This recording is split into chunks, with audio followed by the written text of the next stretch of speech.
Good morning. नमस्ते Lumbini. Doctor लिमले हाम्रो लागि यति राम्रो व्यवस्था गरिदिनु भयो। डाक्टर लिमले जो चिज आज गर्नुभयो उहाँको लागि हामीले एउटा कष्ट गरौँ। हामी सबैजना उठेका मान्छेलाई कति कष्ट भएको छ भन्ने कुरा बसेकाले पनि एकपटक त्यो महसुस गरौँ र सबैजना एकचोटि उठेर मात्रै डाक्टर लिमलाई ताली ठोक्नुपर्छ। सबैजना उठ्नुहोस् त एकचोटि। डाक्टर लिमको लागि जोरदार ताली कृपया। र उठेर मैले डाक्टर लिम भन्छु, लङलाई भन्डोला तपाईँहरूजना। Doctor Lim, doctor Lim, doctor Lim. धेरै धेरै धन्यवाद। बसिदिनु होला कृपया। यस्तो व्यक्तित्वहरू कमैको जन्म हुन्छ। डाक्टर लिम जस्तो व्यक्तित्वहरू यो धरतीमा कमैको जन्म हुन्छ। तर डाक्टर लिम यस्तो व्यक्ति पायौँ हामीले जसले सामान्य भन्दा सामान्य परिवारको मान्छे, गरिब भन्दा गरिब परिवारको मान्छेले पनि राम्रो जिन्दगी जिउनुपर्छ, ऊ पनि हाँसेर बाँच्नुपर्छ, त्यसको लाइफस्टाइल पनि क्वालिटीको हुनुपर्छ, त्यो पनि स्वस्थ भएर बाँच्नुपर्छ भन्ने अभियानका साथ मलेसियाबाट सुरुवात गरिएको कम्पनी आज हाम्रो देशमा यसरी फ्याक्ट्रीको उद्घाटन गर्दै गर्दा सिङ्गो नेपालको यहाँ हामी उपस्थित भएका व्यक्तित्वहरूको मात्र होइन, सिङ्गो नेपालले आज एउटा यस्तो खुसीको दिन पाएको छ। कृपया यसलाई यसरी हल्ला गर्नुहोस्, यसरी प्रचार गर्नुहोस् ताकि मैले बोलेका केही शब्दहरू आगामी दिनमा यो भविष्यमा यी कुराहरू पुरा हुनेछ। मैले भनेको थिएँ हरेक प्रोग्राममा यो देशमा एक दिन क्राउन एम्बेसडरले भरिएको देश भनेर चिनिनेछ भनेको थिएँ। त्यो सपना अब पुरा हुँदैछ। जोरदार ताली कृपया तपाईँहरूको लागि।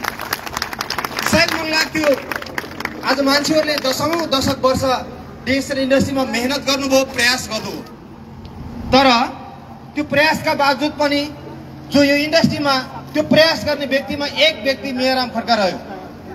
मैले कहिलेकाहीँ प्रश्न गर्थेँ, म सक्षम परिवारबाट, धनी परिवारबाट, सफल परिवारबाट र काठमाडौँ नेपालको राजधानी काठमाडौँबाट जन्म लिएर या के भएर क्राउन एम्बेसडर भएँ? म आफूले आफूलाई प्रश्न गरेँ।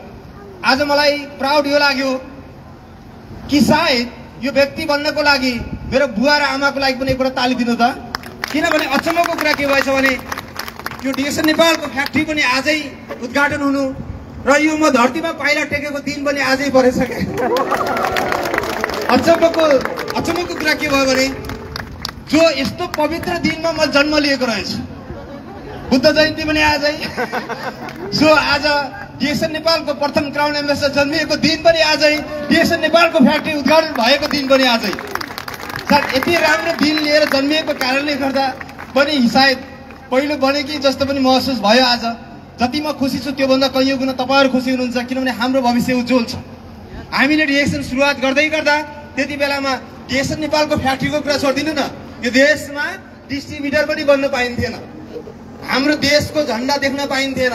कसैले मलेसिया देख्थ्यौँ, कसैले कतार देख्थ्यौँ, कसैले दुबई देख्थ्यौँ, कसैले इन्डिया देख्थ्यौँ। हामीलाई त्यति बेला महसुस हुन्थ्यो मेरो देशको झन्डा मेरो सिएसएसमा कहिले देख्न पाउँछु। हामीले हाम्रा लिडरहरूलाई भन्थ्यौँ, तपाईँहरू चिन्ता नगर्नुहोस्, तपाईँहरू पिर नगर्नुहोस्, हामी लड्छौँ, ल्याउँछौँ भन्थ्यौँ। आज त्यो दिन देख्न पाइयो। हेर ताली ठोक्नुहोस् एकचोटि। आज त्यो दिन पुरा भएको छ। किनभने मेरो पनि कटकचित्त दुख्थ्यो नि कुनै बेला।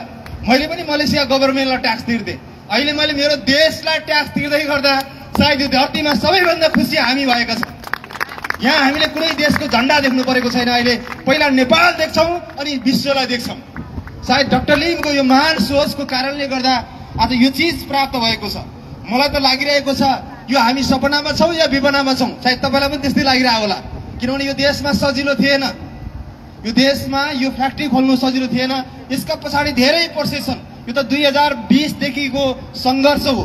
2020 देखि 21, 22, 23, 24 अहिले 25 मा आएर यो चिज देख्न पाइयो।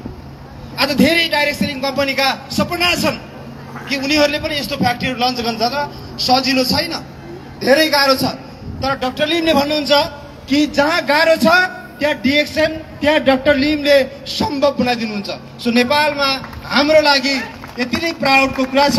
सायद यो म्यासेज विश्वभरि पुगोस्। हामीलाई सोसियल मिडियाबाट धेरै देशबाट हेरिराख्नु भएको छ। जति देशबाट नेपालीहरूले हेर्दै हुनुहुन्छ तपाईँ भाग्यमानी हुनुहुन्छ। तपाईँको देश, तपाईँ जुन देशमा कर्म गरिराख्नु भएको छ त्यो देशबाट उड्नुहोस्, जाग्नुहोस्, एक दिन त्यो देशबाट तपाईँ डिएक्सन नेपालमा एज अ क्राउन एम्बेसडरको रूपमा भित्रिनुहोस्। तपाईँलाई डिएक्सन नेपालले क्राउन एम्बेसडर भनेर सम्मान गर्नेछ। हस्त, धन्यवाद। Thank you so much. जय डिएक्सन। धेरै धेरै धन्यवाद। पावरफुल लिडर, डिएक्सन नेपालको पहिलो कोरोना एम्बेसडर र संसारकै सबैभन्दा सानो उमेरमा कोरोना एम्बेसडर हुन सफल व्यक्तित्व